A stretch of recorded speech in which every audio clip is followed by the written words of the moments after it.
Figma got into trouble because of the accusations that they've been copying other apps to train their AI model, which they denied. But it does look a little bit similar, doesn't it? It's interesting how quickly it went from a cult-like following into pitchforks and torches. And I completely get that because in a lot of ways, this is how prophets and cults usually end up when the followers decide that they're not completely happy with their cult leader anymore. They turn on that leader viciously, and this is what's happening, and it's not healthy either. So today I'm gonna talk to you about what I think is the biggest problem with AI. It's interesting how people didn't care about the privacy policy, they didn't care about the rather weird pricing methods, but now that some AI might potentially be parsing their not that great portfolio project that nobody's really looking at, now they're all outraged. Where is the line of the training data that gets into a project and when it stops becoming your property?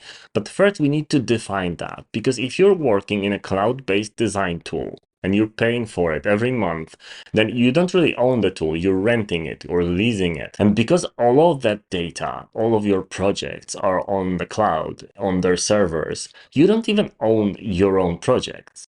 You're kind of licensing access to them from that company. And this does change the fact a little bit, because if you don't own your own projects and you're only licensing it, then the company can actually do a lot more to it. And the fact that they're trying to be transparent about it and give you an option to opt out is actually very good on their part, because they don't really have to do it in that case. So see, this is the problem with AI. It's not really parsing your work in particular. It's about where is the line. And let me give you an example. This is an Uber app, and let's say that we used it to train the AI data. There's just one screen. So basically what AI would come up with based on that training data would be something like this. But what if I took that Uber app and modified it a little bit and made it into my own design system? Now, when we want to generate it with AI and use that as training data instead, it's still the Uber app. Maybe it doesn't say Uber anymore. Maybe we changed it to something else, but it's a ride-sharing app strongly based or even copied or inspired, as some say, by Uber. But now it's not really Uber. So where is the line? How much do you need to change in that kind of modified design so it's not really infringing on the copyright anymore? Because obviously anybody can make a ride-sharing app. Here's the same version with Airbnb. And what if we took the Apple Weather app and modified it, maybe like this, and then trained AI on that? Will it still be infringing on the copyright or still infringing on the rights of ownership of Apple to that particular project? Or is it just kind of similar but not really there? So see, AI is not really about putting your awesome designs into some model and then it replacing you. It's about understanding who owns your work, who owns your own projects, who owns your company's projects, and who has access to the actual copyright to it. I really wish I could move on from talking about Figma or AI tools for replacing designers, but we're kind of in the middle of it all, and a lot of people are asking me for guidance. So I'm just going to share a little bit more, and then hopefully I can start with some case studies on this channel very, very soon, because this is not what I want to be doing. I'm not a paid influencer, and yes, they did offer this to me. And that kind of also shows the approach. How do you build a cult following? If you pay the people that other people listen to, either via direct money payment or some affiliate marketing or just kind of boosting them on social media, whatever way, you can't really have an objective sort of portrayal of how the market looks like. So I believe that it's actually going to be healthy if Figma's numbers decrease a little bit. But I don't want them to go out of business. I want them to be here because they've done a lot of good for this industry. This should be rather like a wake-up call. And we know from history, we know from Adobe that it's not really good if one company has 70 or 80% market share. It's going to be way healthier if they all have 25 to 30%. And there is really a lot of good tools out there. There is a lot of ways for the different formats to work together.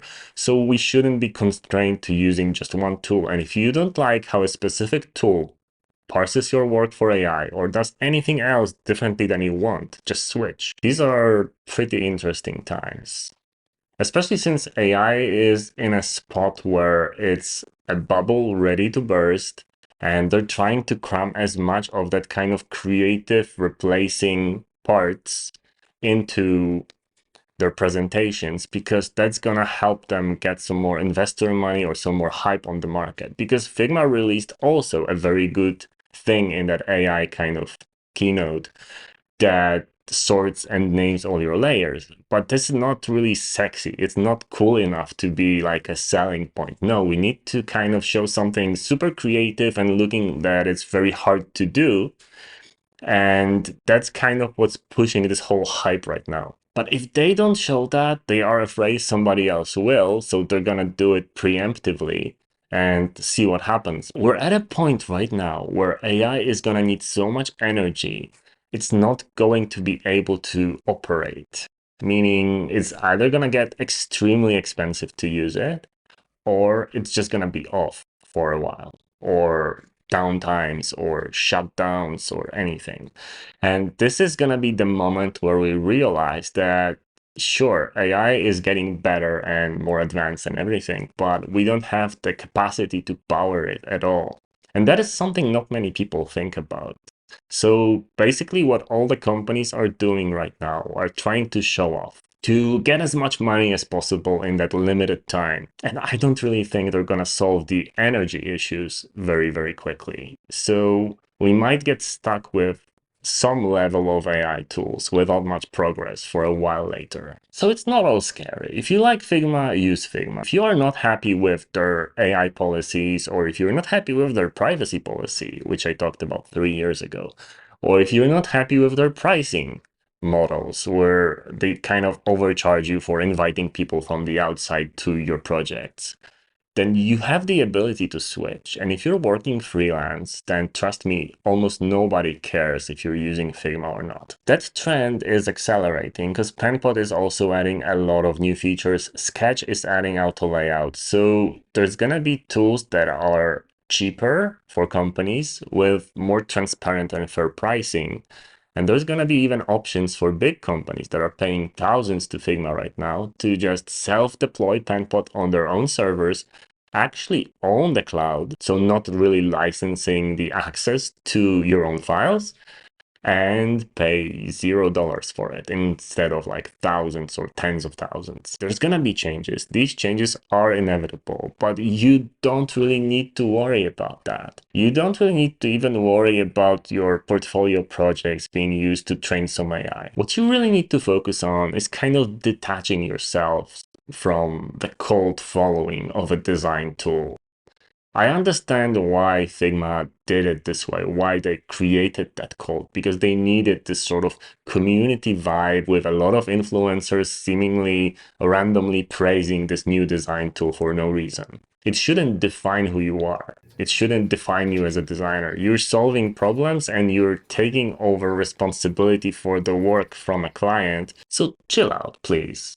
And let's really focus on doing good work and not kind of figuring out what's going to happen to your favorite design tool or being outraged by stuff that was pretty transparent for years now. To wrap this up, I am thinking about doing short 5-question interviews with the CEOs of all the design tools, asking them about the approach to AI. And if you're interested in hearing what all of them actually have to say, then help me spread the word. I'm going to post a tweet about this very soon and link it in the description of this video. So let's hope all of them see it. Some have already agreed to it, and I don't know if Figma's gonna agree given our rocky history, but I'm not a Figma hater. I'm a realist, and I just want them to get better. And they're not gonna get better if everybody is gonna be praising them and then getting some perks in return. All right?